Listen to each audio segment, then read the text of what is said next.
Welcome back. Broadcaster Radio Free Europe Radio Liberty is suing the U.S. Agency for Global Media and senior advisor Carrie Lake.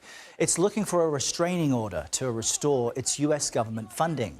In the complaint, the organization argues in part, quote, for decades, Congress has appropriated funding in recognition of the critical role that Radio Free Europe / Radio Liberty plays in providing accurate, uncensored news in countries where a free press is threatened. Voice of America, which has a similar mission, is facing a similar issue due to Trump administration cuts. 1,300 staff from the international broadcaster are on leave. That's such a massive amount, and 500 contractors have been terminated. The Trump administration has called their work, quote, radical propaganda, taking issue with its reporting. Our Nancy Cordes sat down with the agency's director to talk about the impact this move could have. It could be a major, really self-inflicted blow to the national security interests of the United States. Why is that? Because it's an incredibly important tool for basically combating Chinese, Russian, Iranian disinformation, for telling the truth to people living under tyranny. If America pulls off the playing field and cedes it to our adversaries, then they're going to be telling the narratives that people around the world are going to be hearing, and that can't be good for America. One journalist who's experienced life in a place without a free press is Alsu Kurmasheva, who was held captive in Russia for nearly a year. This video shows the moment last year when she walked off a plane in the U.S. and hugged then President Biden. Kurmasheva was part of a prisoner swap with Russia.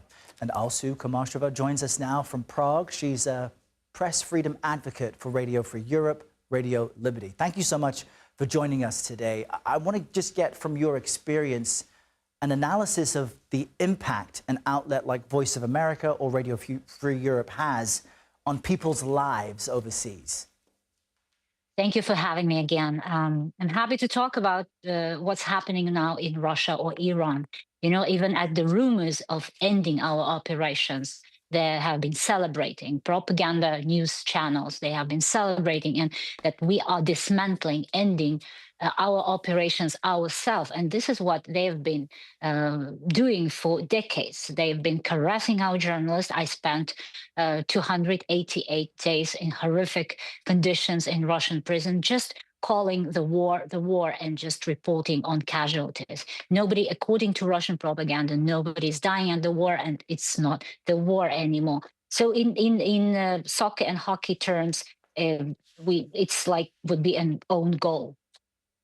Right, and I'm curious about, since in the person Nancy Cordes spoke with, there's a fear that the rest of the world will see this and interpret it as the U.S. pulling back. Psychologically, what did you go through when spending time in prison, as you say, for just telling facts? Does it linger with you? Did it have an impact on you?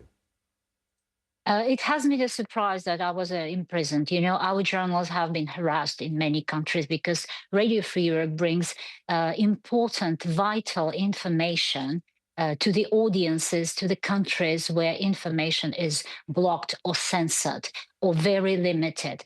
And this information is really thorn and autocratic regimes because they want their local people to know what is happening in their country.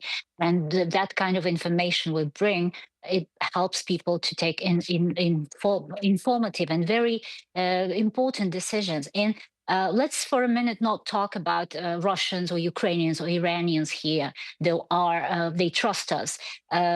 Let's talk about American global interests. You know, I hear that we have to save taxpayers' money. Yes, we do. Our organization has shown the perfect example of efficiency, of soft power, because we have we no longer operate where we are not needed. When the local free press starts working, Radio Free Europe pulls out from those countries. This is how we work. We never work in the countries where there is press freedom and when it's necessary. We are in an age now where disinformation travels so quickly on social media. It gets so much engagement. How important is it now for there to be free press in the world? next time you are in an empty room, just you think that there is no noise there when all sources of noise are eliminated. This is the same thing is happening with media space. Imagine we step out. Imagine we end our operations. Immediately, Chinese and Russian, Iranian propaganda will step in and give its narrative, which will be very harmful not only to audiences in their countries, but also for American global interests, American security, and American safety. So we should not abandon our audiences in those countries just to secure our own safety in America. Well, also, we appreciate what you do. In our last few seconds, I just want to check on how you've been since being released. I've been very good. Thank you very much. Every morning, I'm so grateful for the free world and my advocates to free me, to release me from Russian prison. But every morning I'm waking up thinking of 4 journalists in prison. RFERL journalists are still in prison. They're waking up in those dark, cold cells, just doing their job well. We are very efficient, and this proves it. And we will not forget about them. Alsu Kurmasheva, thank you so much for joining us from Prague. Thank you.